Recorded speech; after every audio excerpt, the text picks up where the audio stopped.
ओम नमो ब्रह्मादिभ्यो ब्रह्म विद्या संप्रदाय कर्तृभ्यो वंश ऋषिभ्यो महद्भ्यो नमो गुरुभ्यः।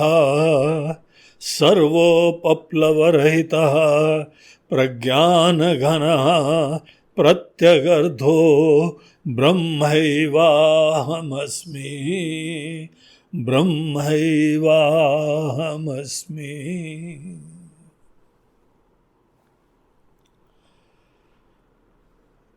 हरि ओम। आज से हम लोगों का एक ऑनलाइन ज्ञान यज्ञ का श्री गणेश हो रहा है। जो ऑनलाइन ज्ञान यज्ञ का विषय साधना पंचकम नामक एक रचना है। साधना पंचकम ये भगवान श्री आदि शंकराचार्य जी के जीवन की अंतिम कृति कही जाती है। जिस समय वो केदारनाथ गए, ये कहानी हमने अपने महात्माओं से सुनी है, गुरुजनों से सुनी है कि शरीर का त्याग करने के लिए जीवन की लीला जब समाप्त कर रहे थे, आप सब जानते हैं कि भगवान शंकराचार्य को प्रारंभ में 16 साल की उम्र मिली थी। उनके माता पिता के बहुत तपस्या भक्ति, उसके ही फलस्वरूप केरला के एक मंदिर में महादेव जी ने दर्शन दिए और उनको एक पुत्र रत्न के लिए आशीर्वाद दिया। लेकिन उन्होंने कहा कि आपके पास दो विकल्प हैं, या तो कम उम्र का बालक होगा, आपके कर्म ही ऐसे हैं, लेकिन वो बहुत प्रकांड विद्वान होगा, और दूसरा विकल्प आप ये चाह सकते हैं कि लंबी उम्र का होगा लेकिन ज्ञान के मामले में इल्ले, ज्ञान के मामले में उसका जो है वो खाता खुला ही नहीं होगा, बुद्धू होगा। उनके माता पिता ऐसे संस्कारी थे कि उन्होंने बगैर शंका के दोनों जनों ने बोला कि हे प्रभु, हमको तो आप ज्ञानवान अपने जैसा ही पुत्र दे दीजिए। थोड़ी उम्र भी रहेगी लेकिन हमको संतोष उसी चीज में होगा। हम भी वेद वेदांत के अंदर एक ब्राह्मण होने के नाते इसी में निष्ठ हैं, इसमें समर्पित हैं, इसका अध्ययन करते हैं, इसका पाठ करते हैं। और अगर हमारा बालक ऐसे ज्ञान की प्रतिमूर्ति होगा तो हम अपने जीवन को धन्य समझेंगे। महादेव जी ने तथास्तु कहा और अंतर्धान हो गए, और बाद में कालांतर में उनके पुत्र हुआ, और वो पुत्र शीघ्र ही इतना प्रकांड विद्वान हो गया कि घर से भी चला गया। पिताजी तो थोड़े समय बाद उनका देहावसान हो गया। एक नंबूदरी ब्राह्मण थे।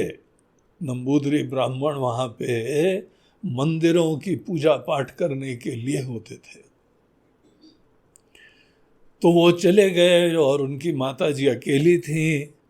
माताजी का भी किसी तरीके से आशीर्वाद ले लिया और उसके उपरांत गुरु की तलाश में चले गए। और कहा जाता है कि नर्मदा तट पे वहाँ से चलते चलते, केरला प्रांत से चलते चलते यहाँ मध्य प्रदेश में नर्मदा तट पे पहुँचे, और वहाँ उनको अपने गुरुदेव गोविंद भगवत पादाचार्य का दर्शन हुआ। उनके प्रति वो शरणागत हुए और वहीं उन्होंने सब शास्त्रों का अध्ययन करा। ऐसे भगवान शंकराचार्य जी, उनके बाद उनके गुरुदेव ने उनका ज्ञान देखा, विद्वत्ता देखी कितना शीघ्र सब शास्त्रों का ज्ञान प्राप्त करा उन्होंने। तो उन्होंने बोला, बेटा आप जाइए काशी के विद्वानों के साथ शास्त्रार्थ करिए और हम लोगों के सनातन धर्म की स्थापना करें। बहुत चारों तरफ ब्रह्म विराजमान है। यद्यपि हम लोगों के देश में आज भी श्रद्धा है, लेकिन वो श्रद्धा दिशा विहीन है।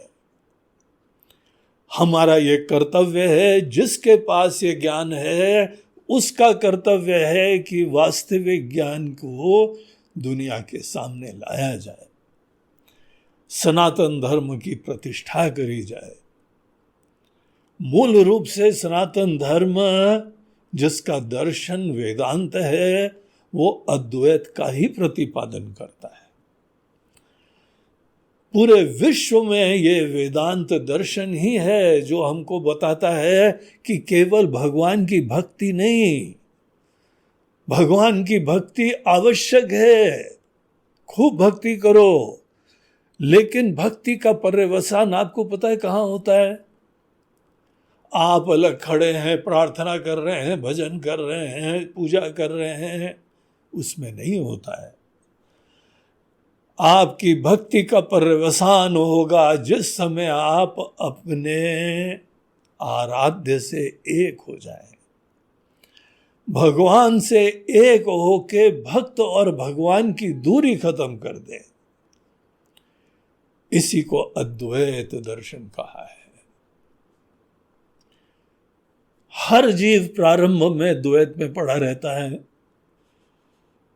अनेकों तो संसारी लोग हैं। संसारी लोगों का लक्षण ये होता है कि अपने से बाहर खुशियां ढूंढते हैं, कुछ अनुकूलता प्राप्त कर लेते हैं, कोई भोग के विषय प्राप्त कर लेते हैं, कोई धन दौलत प्राप्त कर लेते हैं, और उन्हीं चीज़ों के मध्य में रह के सोचते हैं कि हमने जीवन को पूरा सिद्ध कर लिया है, हम सफल हो गए जीवन में। ये हम लोगों का दर्शन नहीं है, ये हम लोगों के मनीषियों का संदेश नहीं है, ये भगवान का उपदेश नहीं है, ये वेदों का दर्शन नहीं है। वहां पे ये कहते हैं कि अगर तुमने हमसे बहुत प्रेम करा हो तो भी हमसे दूर हो, तो वो प्रेम जो है ना अभी तो खोटा है। आप दुनिया में भी किसी से प्रेम करें, उससे आप शीघ्र ही एक हो जाना चाहते हैं। प्रेम की गति ही ऐसी होती है, और भगवान के श्री चरणों में प्रेम को भक्ति बोलते हैं। भक्ति की गति ऐसी है कि आपको भगवान से एक होना चाहिए, आप दूरी बर्दाश्त न कर पाओ। शुरुआत में सतत उनकी जो है नाम लेते रहते हैं, कभी संकीर्तन करते रहते हैं, कभी पूजन करते हैं, कर्म करते हुए भी भगवान का अपने आप को निमित्त समझ के कार्य करते हैं। जो भी यहां कार्यकलाप है, गीता भी भगवान उपदेश देते हुए कहते हैं अर्जुन को, माम अनुस्मर युद्ध च, सतत हमारा स्मरण करते रहो। अगर हमारा स्मरण नहीं होगा, पता क्या होगा? तुम फिर से उसी मोह में चले जाओगे कि खुशियां बाहर होती है, किसी न किसी विषय के अंदर आनंद होता है, किसी भोग में आनंद होता है। और ये झूठ है, ये भ्रम है, ये निराधार है। आप जीवन में आनंदित होइए, आप धन्य हो जाइए, आप कृतकृत्य हो जाइए, ये हमारी भी प्रार्थना है, हमारा आशीर्वाद है। लेकिन आपको जो है धन्य होने के लिए ऐसी जगह थोड़ी जाना जहां आनंद ही नहीं है। उस दिशा में आपकी प्रवृत्ति हो, गति हो, जो आनंद के धाम है। जो आनंद के धाम है उन्हीं को हम लोग परमात्मा कहते हैं। और परमात्मा कहीं बाहर नहीं है, परमात्मा हमारे आपके हृदय में, हमारी आपकी आत्मा की तरीके से विराजमान है। जिन्होंने परमात्मा को जाना हम लोगों के शास्त्रों के अनुरूप। बाकी किसी ने परमात्मा को कहाँ जाना, कहाँ देखा, भाई ये तो वही जाने।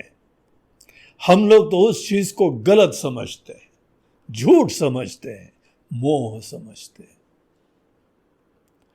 हमारे लिए परमात्मा जो परमात्मा है वो आत्मा की तरीके से ही होती है। शुरुआत में हम आत्मा को परम नहीं जानते हैं और हम लोगों को हमारे गुरुदेव ज्ञान देते हैं जिससे ये ही हम आत्मा मतलब हम, ये मैं, इस मैं के बारे में समस्त छोटापना, दीनता, असुरक्षा, ये सब छोटापना खत्म हो और यही आत्मा परम आत्मा की तरह से साक्षात्कार हो। जो यहां पे मनुष्य जीवन प्राप्त करके आत्मा को परमात्मा जान लेता है वही धन्य होता है, वही कृतकृत्य होता है। आत्मनि एव आत्मना तुष्टः स्थित प्रज्ञः तदोच्यते। भगवद गीता।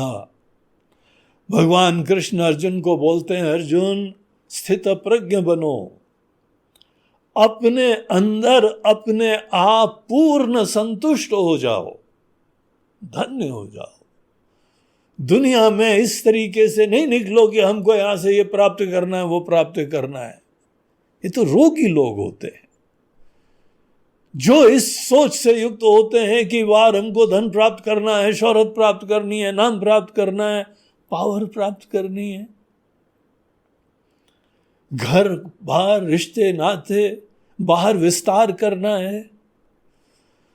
भैया सत्य जानना हो, भगवान के वचन जानना हो तो निसंकोच हमको बोलना पड़ेगा कि ये सब झूठ है, ये मोह है, आप भ्रमित हैं और आपका जीवन बर्बाद है अगर आप बाहर सुख ढूंढ रहे हैं। तो हम लोगों का जो वैदिक दर्शन है वो आत्मा को ब्रह्म जानने के लिए, आत्मा को परिपूर्ण देखने के लिए वो दर्शन होता है।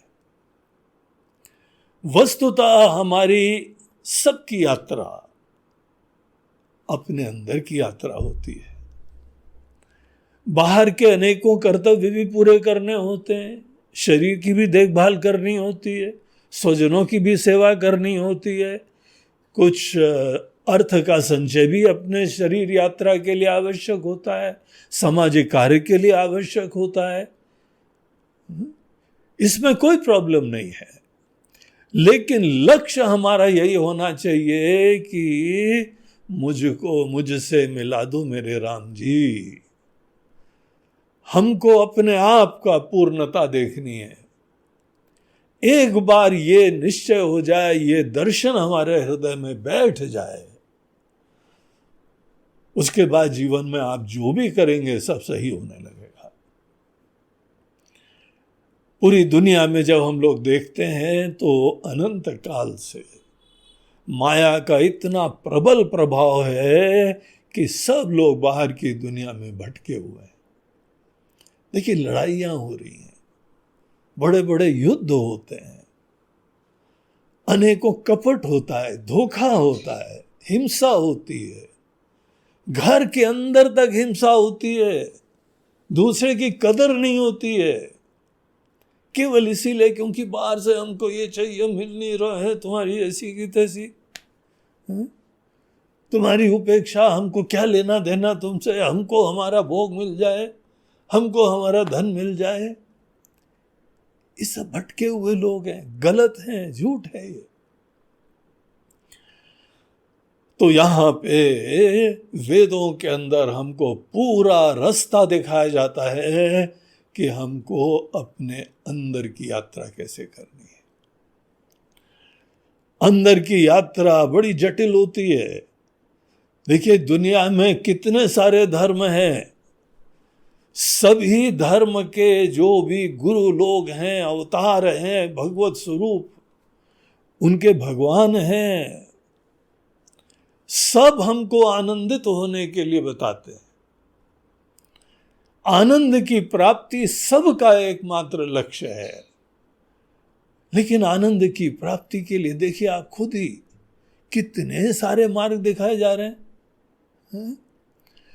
कोई बोलता है कि बाहर तपस्या करो, कोई बोलता है कि कोई पूजा करो, कोई बोलता है माला फेरो, कोई बोलता है ध्यान करो, कोई बोलता है भजन करो, कोई बोलता है तुमने यज्ञ नहीं करा तो क्या करा। और पूजा पाठ करते हो कि नहीं करते हो,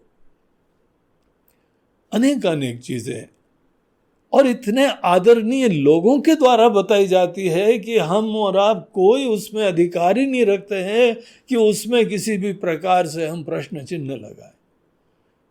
बड़े आदरणीय लोग हैं, उन्होंने कहा है, बड़े अच्छे भाव से कहा है, तो निश्चित रूप से उसका कोई ना कोई प्रयोजन होना चाहिए। यही नहीं है कि दूसरे धर्म और संप्रदाय में अनेकानेक चीजें बताई जा रही हैं, हम लोगों के अपने धर्मों में बताया जा रहा है। वेदों के अंदर कर्म कांड होता है, वेदों के अंदर उपासना कांड होता है। कांड मतलब सेक्शन। तो एक ऐसा सेक्शन है जहां पे हमको बहुत अच्छी तरीके से कर्म करना सिखाया जाता है, जग के कर्म करना सिखाया जाता है। ऐसी उपासना के प्रसंग होते हैं जहां पे किसी के देख के उससे प्रेरित होके उसमें तल्लीन हो जाते हैं। ये सब साधना बताई है, योग बताया, प्राणायाम बताया, आसन बताया, नैतिक मूल्य बताए, धर्म के अनेकों दैवी मूल्य की चर्चा होती है। ये सब चीजें बताई हैं। इतनी सारी साधनाएं देखते हुए कोई भी व्यक्ति थोड़ा कंफ्यूज होने की संभावना रखता है कि कहां से प्रारंभ करे और कौन सी चीज यहां पे सबसे महत्वपूर्ण है। इन्हीं समस्त चीजों में कौन सा साधन है और क्या साध्य है, ये सब साध्य साधन का विवेक हर व्यक्ति को इस जीवन में, दुनिया में प्राप्त होना चाहिए।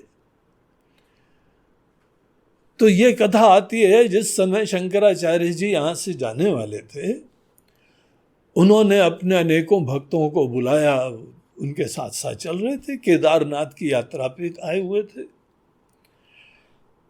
केदारनाथ के ही अंदर उन्होंने जो है वो सबको विदाई देके हिमालय की तरफ अकेले चल दिए।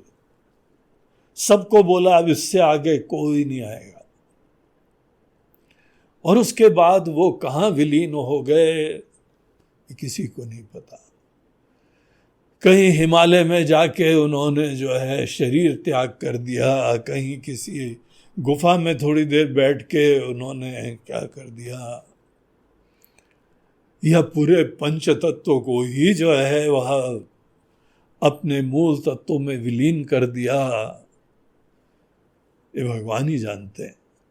लेकिन वहां से वो दोबारा शरीर उनका नहीं आया।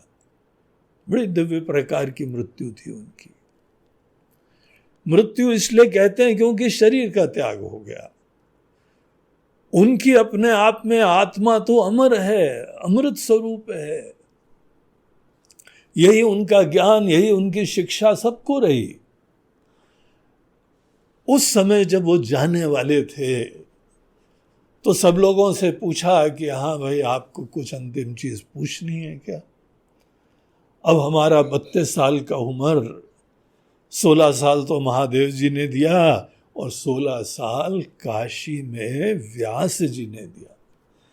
वेद व्यास जी एक बार रूप लेके आए थे, उनके साथ शास्त्रार्थ करा, इतने प्रसन्न हुए उनको, उन्होंने 16 साल की उम्र अपनी तरफ से दे दी। अब वो 32 साल पूरे समाप्त होने वाले हैं। अब आप सोच लीजिए, 32 साल का नौजवान, तंदुरुस्त, ऊर्जावान, सुंदर, तेजस्वी, कैसे अद्भुत उनका जो है वह रूप रहा होगा। हिमालय के अंदर जाके वहां पे निर्भीक मृत्यु के सामने साथ में जा रहे हैं। तो ऐसे समय उन्होंने जब सबसे पूछा तो एक उसमें नया शिष्य होगा, उसने बोला कि महाराज जी इतनी सारी साधनाएं हैं, कृपया हमको साधना का एक क्रम बताइए, शुरुआत कहाँ से करें। उसके बाद अब जैसे स्कूल में जाते हैं केजी होती, क्लास 1, क्लास 2, 3, 4 आगे बढ़ते चले जाते हैं। ऐसा वहाँ पाठ्यक्रम होता है, करिकुलम रहता है कि धीमे धीमे उसको आगे बढ़ाया जाता है। हमारी ये आध्यात्मिक यात्रा, हमारी अंदर की यात्रा, जीवात्मा से परमात्मा की यात्रा, इस यात्रा में क्या क्रम होना चाहिए।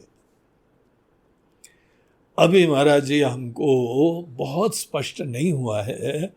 अगर आप इस चीज के ऊपर प्रकाश डालें तो हमारे जैसे सैकड़ों लोग हैं उनको भी आशीर्वाद मिलेगा।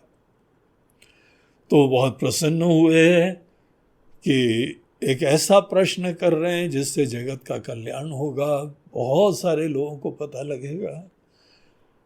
और वहां पे कहा जाता है कि उन्होंने 5 श्लोक उनको उसी समय झरझर झर गंगा जी की तरीके से उनके मुख से 5 श्लोक निकले। ये जो 5 श्लोक थे, प्रत्येक श्लोक में 8 स्टेप्स थे, 8 साधनाएं थी। और इस तरीके से हर श्लोक में 8-8 साधना, सब मिला के 5 में कितनी हुई? 40। तो यहां साधना पंचकम में हम लोगों को 40 साधनाओं का एक परिचय दिया जा रहा है। इसी का एक नाम होता है सोपान पंचकम, क्योंकि एक क्रम से बताया गया है। जैसे सोपान बोलते हैं सीढ़ी के अनेकों रंग्स को, टप्पे, यहां पे जो है वो मध्य भारत में उसको टप्पे कहते हैं। बोलते हैं हाँ भाई कितने टप्पे बना दिए हे मिस्त्री जी। तो वह उसी को जो है वह सोपान कहते हैं, द रंग्स ऑफ लैडर्स। आप एक के ऊपर पैर रखेंगे तब दूसरे के लिए तैयार हो जाएंगे, दूसरे के ऊपर रखेंगे तो तीसरे पे जा सकते हैं। उसी तरीके से यहाँ पे जितनी साधनाएं बताई गई हैं उनको भी एक क्रम से शास्त्रों ने बताया, और ये विद्वान लोग ही देख सकते हैं। जो पहाड़ के ऊपर खड़े हुए हैं वही हमको रास्ता दिखाते हैं कि ये रास्ता पकड़ो और इस तरीके से ऊपर आओ। तो इसीलिए यह जो है साधना पंचकम का दूसरा नाम सोपान पंचकम भी है। एक तीसरा नाम है उपदेश पंचरत्नम, उपदेश पंचकम, उपदेश पंचरत्नम। ये सब जितने भी है शंकराचार्य जी ने नाम नहीं दिया था भैया, ये सब बाद के आचार्य लोगों ने दिया।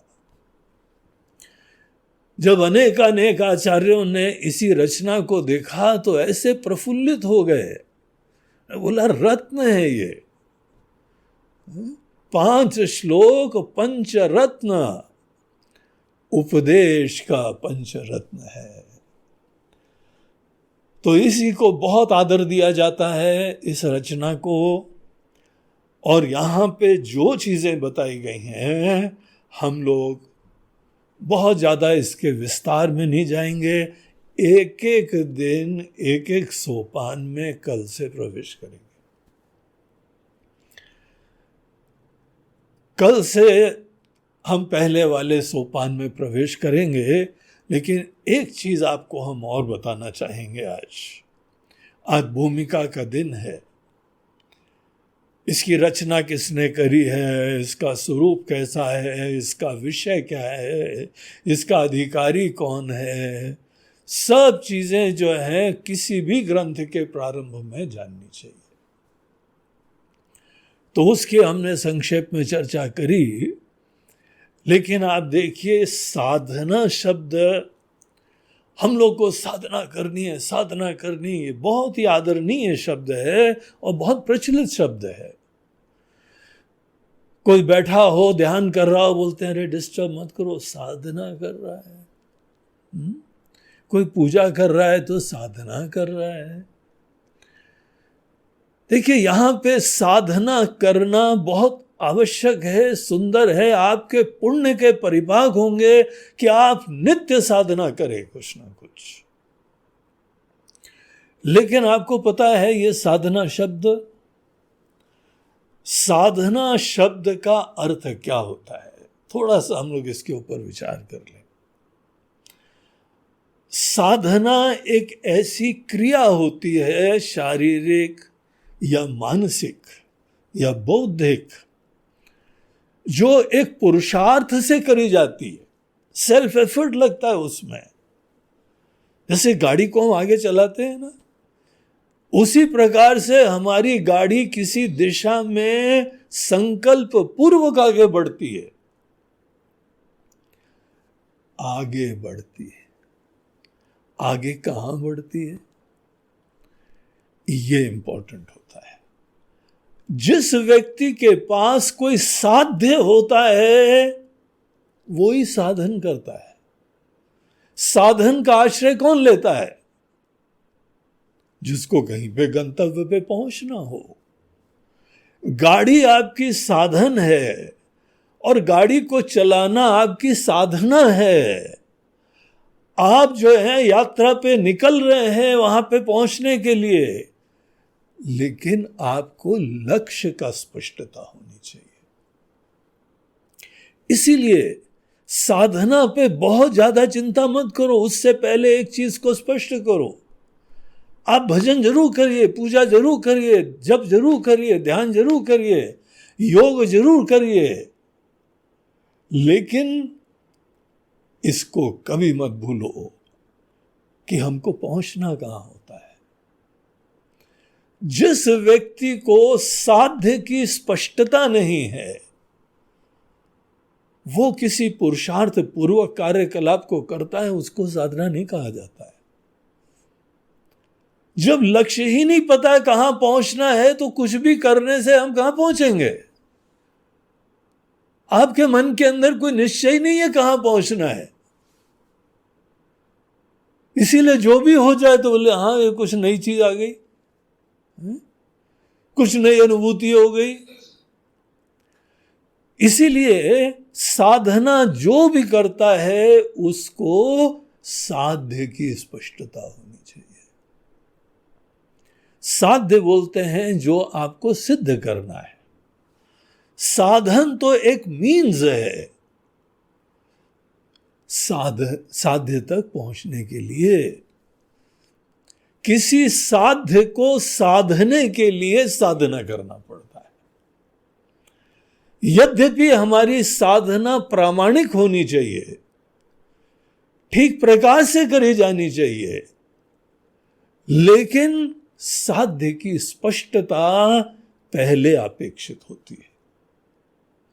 अगर थोड़े दिन आप साधना नहीं करें और साध्य की स्पष्टता उत्पन्न करें, वो ज्यादा अच्छी बात होगी। आपको पता ही नहीं कहां जाना है, या ऐसी बात है जैसे कि हम ट्रेन में बैठ गए, बोला कहां जाना है, बोले अपने घर जाना है। बोलते कहां घर है भैया?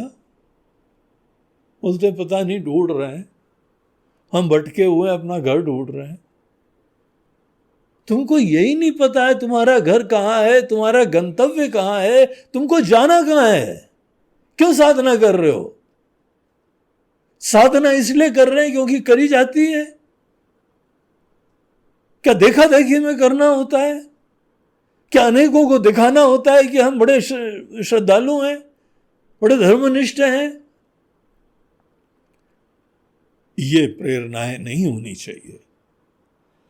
हमको बहुत क्लैरिटी होनी चाहिए, उसके लिए उत्साह होना चाहिए, साध्य की प्राप्ति के लिए प्रफुल्लता होनी चाहिए। मन के अंदर जो है ऐसा पैशन होना चाहिए कि हमको इसके लिए साध्य की प्राप्ति करनी। मुंडको उपनिषद में एक जगह वाक्य आता है, मंत्र होता है वो, उसमें ये कहा जाता है यमे वैश वृणुते तेन लभ्या। लक्ष्य का जो वर्ण कर लेता है, लक्ष्य के प्रति जो प्रेम रखता है, उत्कंठा रखता है, साध्य के प्रति कोई आसक्ति नहीं रखता है। आज तो हम बहुत जगह देखते हैं साधना से आसक्ति हो गई है। यहां पे 40 सोपान दिखाए जाते हैं, इसका मतलब आपको पता है क्या है? किसी साधना से हमको आसक्ति नहीं है। हम उनमें से नहीं है कि एक साधना पकड़ ली अब जीवन भर साधना ही करनी है। ये तो ऐसी बात है जैसे आपको बीमारी है, किसी डॉक्टर ने कहा कि ये दवाई ले लो, कब तक लो? जीवन भर लो। बड़ी विनम्रता से हम कहेंगे कि आप डॉक्टर को चेंज कर लो। कोई भी जो है वह दवाई जीवन भर लेने के लिए जो कहे, वो आपको स्वस्थ कर ही नहीं रहा, आपको पराधीन कर रहा है। इसीलिए आपका प्रेम साध्य के प्रति होना चाहिए। और कैसा साध्य हो, उसके ऊपर विचार करना चाहिए। इसको बोलते हैं साध्य साधन विवेक। कोई भी साधना करने से पहले अपने अंदर विवेक रखो। दवाई खाते हो तो स्वस्थ होने के लिए खाते हो, दवाई खाने के लिए दवाई नहीं खाते हैं। एक सज्जन के घर हम गए, वो बड़े गर्व से बोल रहे थे, गुरुजी 8 गोलियां खाते हैं दिन में, ब्रेकफास्ट टाइम में। उनके लिए ट्रे आई हुई थी, उसके अंदर एक आयुर्वेदिक, एक नेचुरोपैथी, एक एलोपैथी और एक होम्योपैथी, 4 उसमें सेक्शंस बने हुए थे। बोलते हैं ये तो हमारा ब्रेकफास्ट है। अरे कोई गर्व की बात है? अनेकों प्रकार की साधना करते हो, इस साधना करने का गर्व। तुमको दंभित्व है, दिखावा कर रहे हो तुमको लक्ष्य में नहीं पहुंचना है। और कई वर्षों बाद भी मिलो तो वही साधना कर रहे हैं। तो तुमको समझ में नहीं आ रहा है, संकोच नहीं हो रहा है क्या कि तुम आगे नहीं बढ़ रहे हो? तुमको कहीं साध्य नहीं प्राप्त करना है, तुमको साधना के प्रति आसक्ति हो गई है। अनेकों लोग जीवन भर मंदिर में जाके सवेरे माथा टेक के आएंगे। अरे कभी तो सोचो भगवान कौन है, क्या उनका तत्व है, और तुम उनसे एक होना चाहते हो, कैसे होगे? तो साधना पंचकम में साधना के लिए हमारे लिए 40 स्टेप्स बताए, अर्थात एक करो, उससे लाभ लो, फिर दूसरा करना है तुमको, उसको छोड़ देना है। ग्रेजुएट हो गए तुम, नेक्स्ट लेवल पे जाओ, और दूसरा थोड़े दिन तक करा, उसके बाद वो भी छोड़ दो, फिर तीसरे पे जाओ, चौथे पे जाओ। 40 स्टेप्स। किसी भी साधना के साथ आसक्ति नहीं। साधना जैसे है, हमको जाना है, ट्रेन पे बैठे, ट्रेन एक जगह छोड़ दी, फिर आगे बस पे बैठे, टैक्सी पे बैठे। आप ये थोड़ी बोलते हो ऋषिकेश हरिद्वार पहुंच गए और इस ट्रेन को कैसे छोड़ें, इसने हमारा इतना साथ निभाया है। हे ट्रेन, अगर डब्बे से नहीं उतरोगे तो वहां पे रेलवे के गार्ड आएंगे और पुलिस आएगी, रेलवे प्रोटेक्शन फोर्स वाले आएंगे, डंडा मार के उतारेंगे आपको, उतरना ही पड़ेगा। कोई भी साधना से आसक्ति नहीं होनी चाहिए। आपका लक्ष्य, आपका प्रेम लक्ष्य के प्रति होना चाहिए। और आपका लक्ष्य क्या है? उसी के लिए ये साधना पंचकम बताया जा रहा है। हमारा लक्ष्य होता है कि हम आत्मा को परमात्मा जान जाए। और एक बात और समझ लीजिए, लाइफ लॉन्ग साधना नहीं करनी है। हम लोग उस प्रकार के डॉक्टर्स नहीं हैं जो लाइफ लॉन्ग दवाई दे रहे हैं आपको। आपकी एक दिन दवाई छूटेगी और आप स्वस्थ हो जाओगे। एक दिन आपको कोई साधना करने की जरूरत नहीं है, क्योंकि आप सिद्ध हो जाओगे। आपको कोई जो है किसी प्रकार की साधना करने की जरूरत नहीं है, क्योंकि आप भगवत स्वरूप हो जाओगे। आप भगवान से एक हो जाओगे। वो लक्ष्य है कि नहीं है? अगर वो लक्ष्य नहीं है तो भाई गड़बड़ काम है। फिर आपको जो है वह साधना पंचकम बहुत ध्यान से पढ़ना चाहिए। आप ऐसे जो भी लोग हैं, आपसे मतलब जो भी श्रोता लोग इस चीज को सुन रहे हैं देश विदेश में, वो सब लोग ये बात अच्छी तरीके से समझ जाएं कि हमारी साधना करने का प्रयोजन एक दिन समस्त साधनाओं की जरूरत से ही मुक्त होना होता है। हाँ, अनेकों धर्म वाले लोग तो उसको बोलेंगे बड़ा डेंजरस लोग हैं ये सब। ये तो आपको पूजा, इबादत, प्रेयर और इन चीजों से एक दिन छुटकारा दे रहे हैं आपको। ये कह रहे हैं कि एक दिन आपको जो है वो कोई पूजा, कोई आराधना, कोई प्रेयर, कोई इबादत कुछ करने की जरूरत नहीं होगी। जी हाँ, सही सुना आपने। हम लोग उसी को सिद्ध कहते हैं। हमारी साधनाओं का प्रयोजन ये नहीं है कि आप जीवन भर जो है मांगीलाल बने रहो, अभी और चाहिए, अभी और चाहिए, अभी और चाहिए। हम इसको रोग देख रहे हैं। हम इस रोग की निवृत्ति के लिए साधना बता रहे हैं। तो इसीलिए साधना पंचकम में जाने से पहले आपका साध्य स्पष्ट हो, विश्वास हो। आपका विश्वास ये हो कि आप मूल रूप से ठीक हो।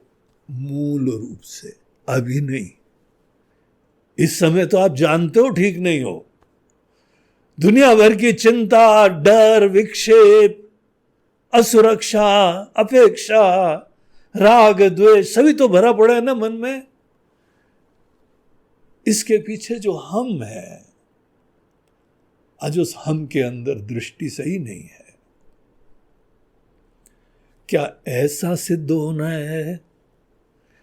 ऐसा सिद्ध होना है कि शरीर रहते रहते कोई भी मन में दीनता न रहे, कोई डर न रहे, कोई सुरक्षा न रहे, परिपूर्ण हो जाओ, आनंद के धाम हो जाओ। इसी को दूसरे शब्दों में कहा जाता है अपने भगवान से एक हो जाओ। ऐसे साध्य के लिए कौन सी साधना करनी होती? बाकी हम एक बार पढ़ रहे थे इंटरनेट में कि कितनी प्रकार की साधना होती है। वहां पर भी 40 प्रकार बताए। हम बोला वेरी इंटरेस्टिंग, साधना पंचकम से मिलता जुलता है। लेकिन कोई भी साधना पंचकम से मिलती जुलती नहीं थी। सबके अंतिम में देखा जाके तो बोला ऐसे जीवन भर करते रहना है। बोला ये क्या साधना? मोह है वो।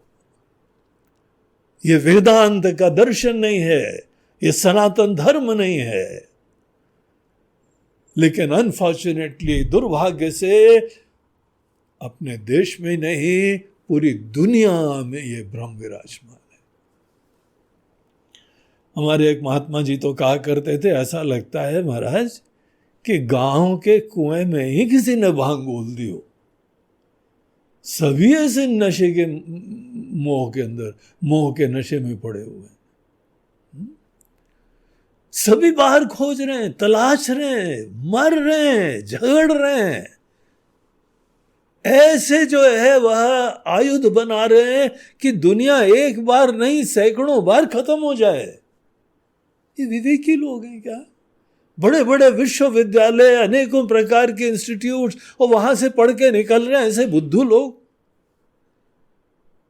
घूम फिर के यही है कि बाहर हमको खोजना है। कौन बाहर खोजता है? जो अपने अंदर दीन होता है, अभाव से युक्त होता है। ऐसे सब लोगों को विचार करना चाहिए और साधना पंचकम को सुनना चाहिए। साधना पंचकम हमको वो रास्ता दिखाता है जहां पे यद्यपि हम अज्ञान में जन्मे हैं, लेकिन खुद परिपूर्ण होके जीना चाहते हैं। आप सब जो सुन रहे हैं, निश्चित रूप से आप लोग तो उसी श्रेणी में हो।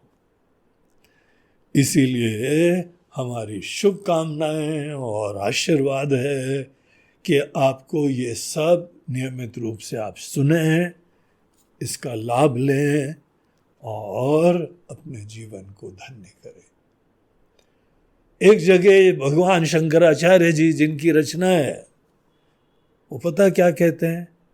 मोक्ष के बारे में वो कहते हैं, जो भी ब्रह्म ज्ञान में जग गया है। ब्रह्म ज्ञान क्या है? साध्य साधन निरपेक्षा। जब तक आप साधना करते रहेंगे, तब तक साधक बने रहेंगे, तब तक भी सिद्ध से दूर रहेंगे। ये आगे चल के आपको बताया जाएगा।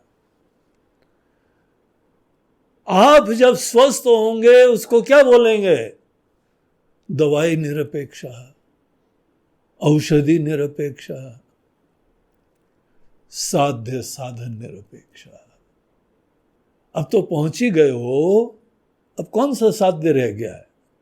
अब तो पहुंच ही गए हो, कौन सी साधना करनी है? इसीलिए एक दिन देखिए, ये आचार्य लोग हमको साधना बता रहे हैं, ऐसी जगह, ऐसी अवस्था में जगने के लिए जहां पे जग के कोई साध्य साधन नहीं रहता है। बहुत अद्भुत है। दुनिया को जरूरी है। अगर ये बात कोई सब लोग समझ जाएं तो सब लड़ाइयां बंद हो जाएं। सोचो तो, बाहर के संघर्ष खत्म हो जाएं और आप जो भी करो बहुत ही खेल बन जाए, लीला बन जाए। ये साधना पंचकम का पोटेंशियल है।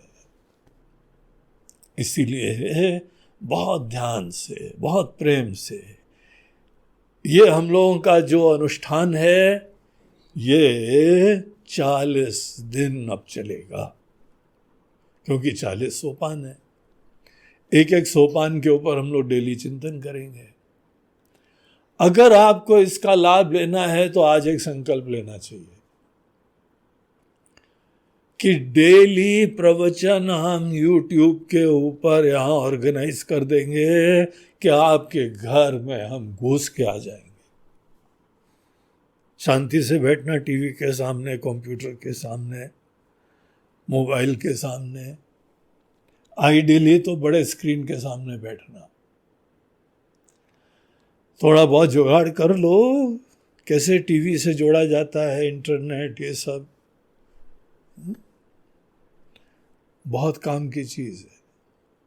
और उस समय कोई दूसरे काम में अपने आप को व्यस्त मत रखना। शांत होके, मौन होके, ध्यान से। बहुत बड़ी बात है, बड़ी अद्भुत सी चीज है। शंकराचार्य जी के जीवन का अंतिम प्रसाद है।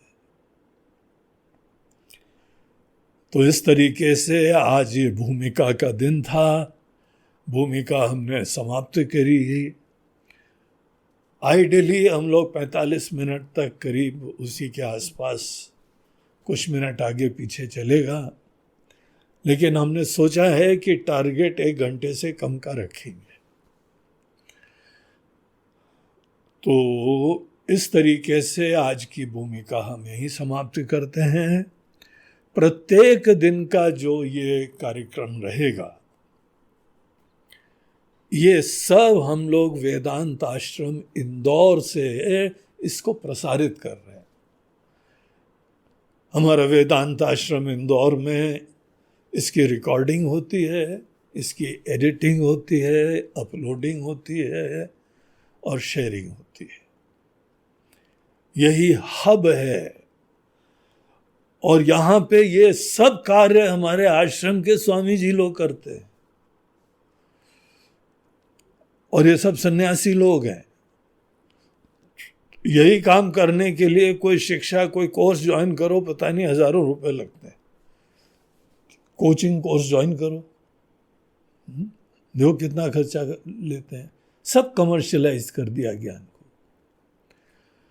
हम लोग केवल अपने आश्रम के संचालन के लिए और जो भी व्यवस्था है, इंफ्रास्ट्रक्चर है, उसके लिए एक एक स्पॉन्सर मांगते हैं।